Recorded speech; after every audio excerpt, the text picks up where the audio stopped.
nhưng nó của tôi bị tay năng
Mày nó là chèo không? Trời ơi, tôi cái này á.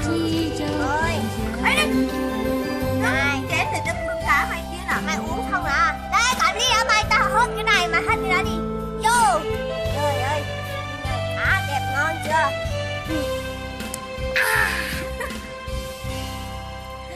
Ngon quá đi mà trời ơi. Không hết.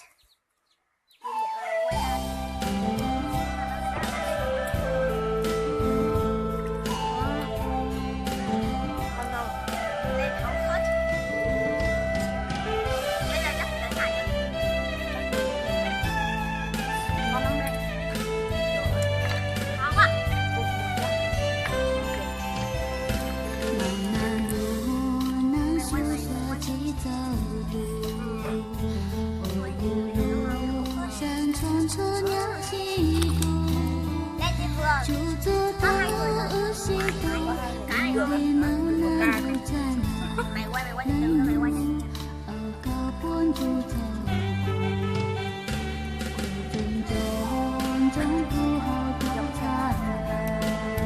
ngon đúng không? Không, đúng rồi, cay cay đó. Cay mà mắm nha.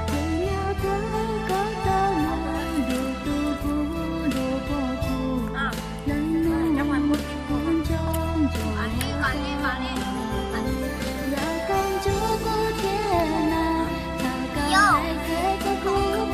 Không phải quá.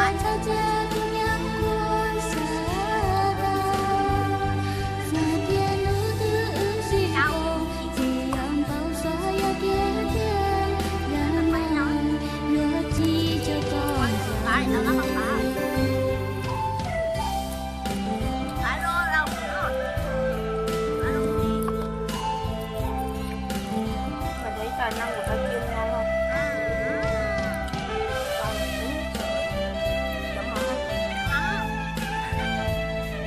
Các bạn có thêm không ta?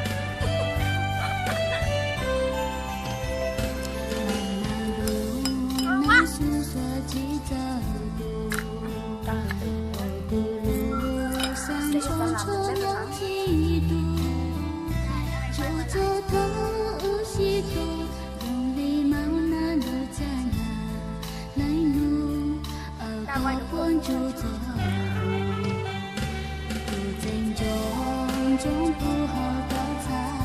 Rồi, bye bye mọi người tại đây nhá.